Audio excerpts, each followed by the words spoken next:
Első feladatunk egy sorozat monotonitásával kapcsolatos. Szeretnénk eldönteni egy sorozatról, hogy ő növekvő, csökkenő, vagy esetleg egyik tulajdonsággal sem rendelkezik. Szöveg tehát így szól, vizsgáljuk a következő sorozatot monotonitás szempontjából. Sorozat általános taggal van megadva, n-edik elem a 3n-4 per n plusz 2-es összefüggés alapján számolható. Ismerkedés céljából először kiszámoljuk a sorozat első néhány elemét. Mivel az n-edik elemet ezzel az összefüggéssel kapjuk, ezért az első elem n helyére 1-et helyettesítve számolható, számlálója tehát 3x1 mínusz 4, a nevezője 1 plusz 2 alakú.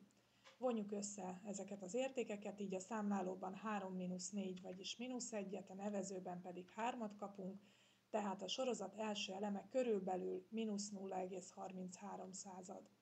Nézzük a második tagot.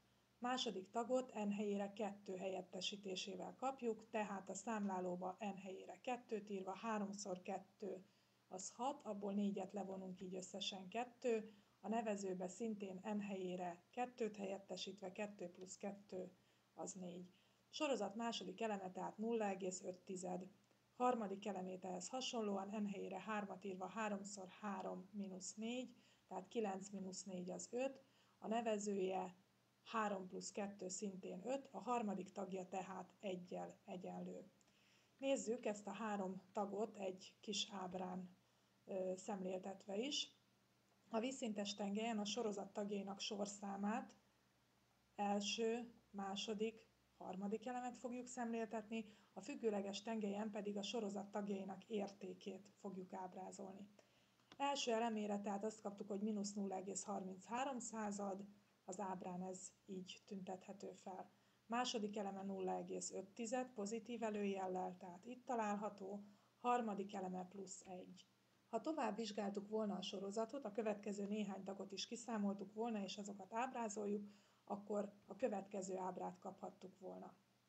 Ez alapján tehát úgy tűnik, hogy a sorozat legalábbis az első 8 tagjára nézve egyre nagyobb értékeket vesz fel, azaz monoton növekedő, viszont ez egyáltalán nem bizonyítja általánosan is a sorozatnak ezen tulajdonságát. Tehát az, hogy az első 8 tagra ez így viselkedik, az valami sejtést enged a következőkre nézve, vagy talán monoton növekedő lesz, de nem bizonyítás. A bizonyításhoz általánosan kell megvizsgálnunk két egymást követő elemnek a különbségét, mondjuk az n plusz 1. és az 5 megelőző n-edik elem különbségét.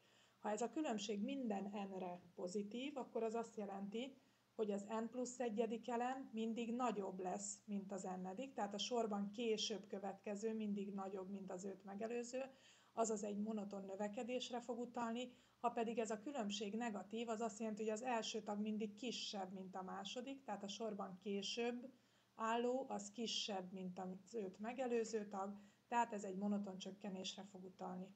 De akkor nézzük meg általánosan is.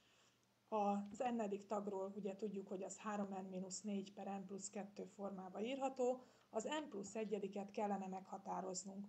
Az előző gondolatmenethez teljesen hasonlóan első elemet ugye úgy kaptuk, hogy n helyére 1-et írtunk, második elemet úgy kaptuk, hogy n helyére 2-t, most az n plusz 1. elemet úgy fogjuk kapni, hogy az általános tagban n helyére mindenhova n plusz 1-et fogunk behelyettesíteni. Tehát a zárójelben n helyére n plusz 1-eket írva, az n plusz 1. elem így néz ki. Kicsit egyszerűbb alakba a zárójelbontás után ez azt jelenti, hogy a számláló 3n plusz 3 mínusz 4, a nevezőben simán elhagyható a zárójel, tehát n plusz 1 plusz 2 alakot kapunk. Összevonások után egy kicsit egyszerűbben a számláló 3n a plusz 3-ból és a mínusz 4-ből összesen mínusz 1-et kapunk, a nevezőben pedig n plusz 3-at. Tehát n-edik elem és az n plusz 1. elem így néz ki, és ennek a kettőnek a különbségére leszünk kíváncsiak, mégpedig most ebben az esetben az n plusz 1-ből fogjuk kivonni az n-ediket. Következő oldalon tehát az n plusz 1. és n-edik elem különbsége az előző oldalról áthozott összefüggések szerint így néz ki. Ennek a különbségnek kellene eldöntenünk az előjelét, a vizsgálathoz azonban célszerű közös nevezőre hozni.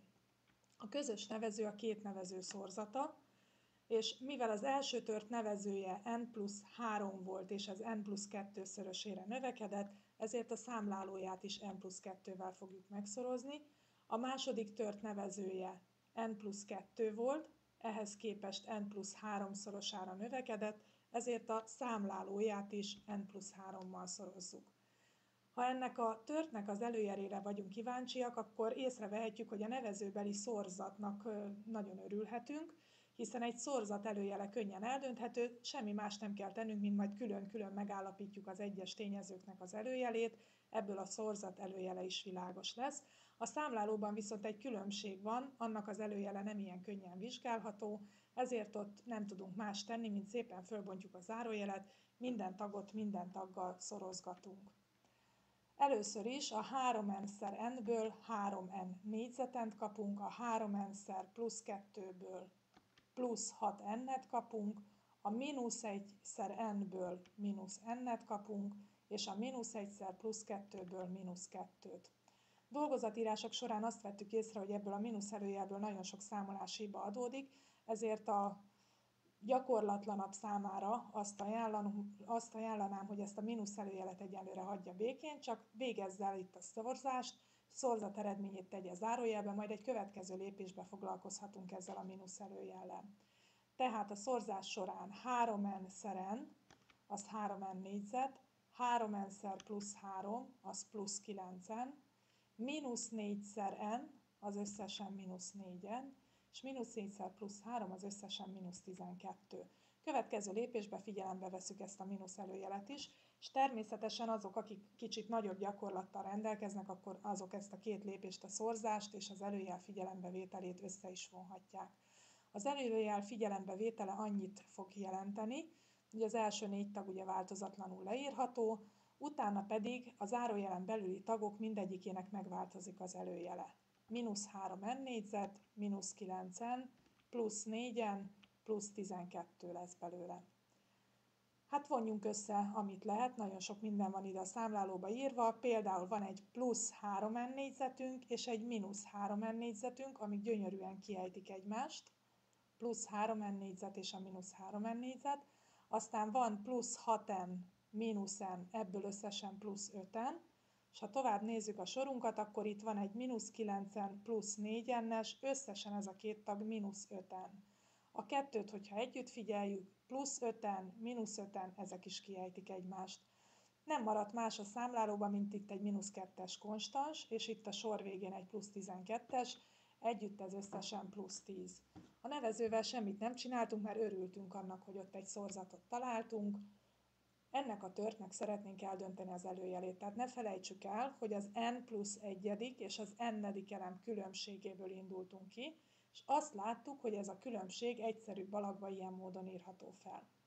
Arra vagyunk kíváncsiak, hogy ez a tört milyen előjelű. Hát a számlálójában a plusz 10-ről könnyen el tudjuk dönteni, természetesen pozitív. A nevezőben két tényezőt látunk összeszorozva, de arra gondolunk, hogy sorozatokról van szó. A sorozatoknál az n az mindig pozitív egészszám. Innen következik, hogy a nevezőbeli első tényező egy pozitív egészhez 3-at hozzáadva természetesen pozitív, és a második tényező is egy pozitív egészhez 2-t hozzáadva pozitív számot kapunk. Tehát a törtben egy pozitívot két pozitív szorzatával osztunk, ami egyértelműen nagyobb, mint 0. Mit jelent ez? Az n plusz 1. elem és az n-edik elem különbsége pozitív, tehát az n plusz 1. elem biztos, hogy nagyobb minden n-re, mint az őt megelőző tag. Tehát a sorozat ebből adódóan monoton növekedő lesz.